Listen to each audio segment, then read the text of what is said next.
Let's get you the latest political updates that are coming in from Puducherry, where the Congress-led government appears to have lost majority with a number of MLAs leaving. The latest was the MLA that resigned yesterday amid the crisis. Puducherry Lieutenant Governor Kiran Bedi has been removed. Telangana Governor Dr. Tamilisai Soundararajan has replaced her, has been given additional charge of Puducherry. Kiran Bedi has put out a statement. In an audio letter, she thanked the centre and said that she did everything to fulfill her constitutional and moral responsibilities. I thank the Government of India for a lifetime experience in serving Puducherry as its Lieutenant Governor. I also thank all who worked with me closely. I can say with deep sense of satisfaction that during this tenure, Team Rajnivas diligently worked to serve larger public interest. Whatever was done was a sacred duty, fulfilling my constitutional and moral responsibilities. Puducherry has a very bright future. It's now in the hands of the people. Wishing for a prosperous Puducherry.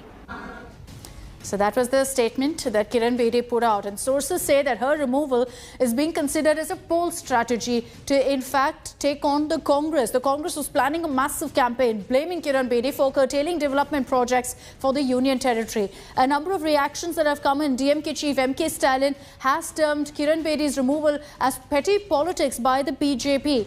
The Congress member has at this time slipped into a minority after losing 5 MLAs following the resignation of 4 and the disqualification of one of its MLAs. BJP claims that MLA Maladi Rao, who resigned yesterday, will be joining them. The Narayanaswamy government is now left with 14 seats. Congress has 10, its ally DMK has 3, and support of 1 independent MLA takes them to the number of 14. Interestingly, the other side, the BJP, the AIA, DMK and also the All India Congress, the All India NR Congress has also got 14 seats. The people of Puducherry got victory by removal of Dr. Kiran Bedi because she was stopping welfare schemes. She was ignoring the elected government. She was interfering in the day-to-day administration. She was running a parallel government. And she was also giving direction directly to the officers, which is unheard of in the history of any country. The lieutenant governor and the governors are acting against the constitution and the rule of law. Don't you think why the central government is took almost 4.5 years to actually remove her from power? No, because she was acting as an agent of BJP government, and she was doing whatever the BJP leaders in Puducherry said. She was ignoring the people of Puducherry. She was totally sidelined the elected representatives, and she has no respect for the elected government, and she was behaving in an unconstitutional manner. The people of Puducherry have been watching it, and they have been supporting our move for removal of Dr. Kiran Bedi. Opposition leader says that you do not have majority. How exactly is the number standing currently, sir?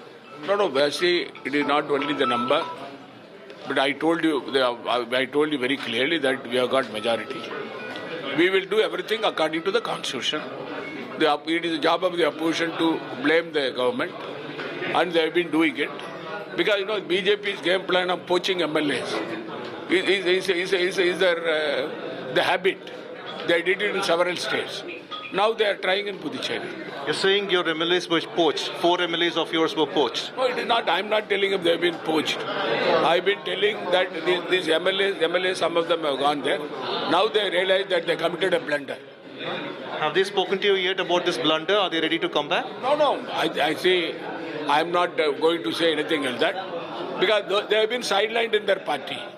The total strength of the Puducherry House is at 33. But remember that 4 Congress MLAs have resigned in the last few months, 2 of them in the last 2 days. 1 MLA, Dhanavel, was disqualified for anti-party activities. That means that the effective House strength comes down now to 28. And here's where it gets very precarious for the Congress. The Congress with its allies, the Congress on its own has 10. Then with its ally of DMK has an additional 3 seats. And then there's 1 independent MLA who's supporting them. So that gets them to 14. On the other side, you have the the BJP with 3, you have AIADMK with 4, the All India NR Congress, which has been started by former Chief Minister NR Rangaswamy, they have 7. So if you actually look at it, both sides have 14 each, with 28 as the effective strength of the assembly. Of course, the Congress has slipped into a minority here, and at this point the majority mark stands at 15, with the BJP also claiming that one of the MLAs who resigned, Mallari Rao, is joining them. It will be interesting to see how things play out in the coming days. But there's no doubt that the Congress, as much as they claim everything is fine, that's most definitely not the case when you see these numbers. And let me take this across now to Pramod Madhav, who's joining us live from Puducherry. Pramod, you know, in the conversation that you had with the Puducherry Chief Minister, he continues to maintain that there's no threat to his government whatsoever. The reality, however, is that several MLAs, legislators, have chosen to dump the Congress. Some of them are looking at joining the BJP also. Numbers-wise, it definitely doesn't look well for the Congress. And Rahul Gandhi is going to be there today. Is the government going to be dissolved? Well, it definitely looks like, whatever the Chief Minister is saying does not add up on the ground, because even his body language, you could see him a bit stumble when he was talking about having a majority, or saying that he can still run the government and make sure that he will follow the laws as per the constitution. Because just like you mentioned, on the ground the numbers are entirely different.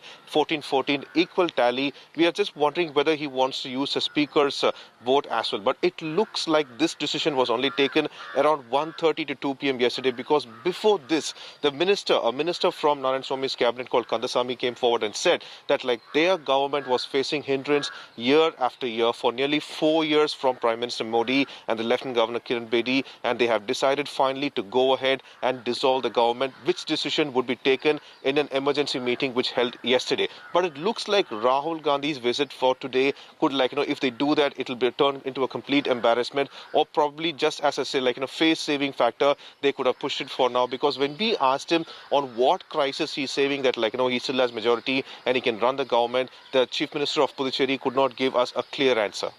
Okay, Pramod, request you to stay on with me. While we also focus on the other big development that's coming from Puducherry, the removal of Kiran Bedi as the Lieutenant Governor, let's just recap the bitter war of words that we've seen in the run to this moment between Lieutenant Governor Kiran Bedi and Chief Minister Narayanaswamy. We have taken oath of secrecy. The governors and lieutenant governors also, they have taken oath of secrecy. Any official communication which is confidential should not be divulged to the public. Day in and day out, you find that Twitter, Facebook, and WhatsApp, every day all the official communication, which is confidential communication, is coming in the media. That is clear violation of the oath of office or the oath of secrecy that has been taken by the constitutional body. Therefore, the people will judge, our people of the state. In fact, earlier, I was able to win over her. I used to tell her very clearly, this is the limit of your power. And now when she goes to the villages, in the name of inspection, the people started opposing. People started gathering here. From that she can understand, she should understand. He should think twice before he says anything like this. Honorable Chief Minister has sought clarifications on his responsibilities and administrators' responsibilities from the Ministry of Home Affairs not once, but twice. At least please respect that, and it is exactly saying as I am performing. I can call officers, I can seek clarifications, I can reach out to the people, I can listen to people's grievances. Hello everyone, this is Rahul Kamal here. Hope you enjoyed this video.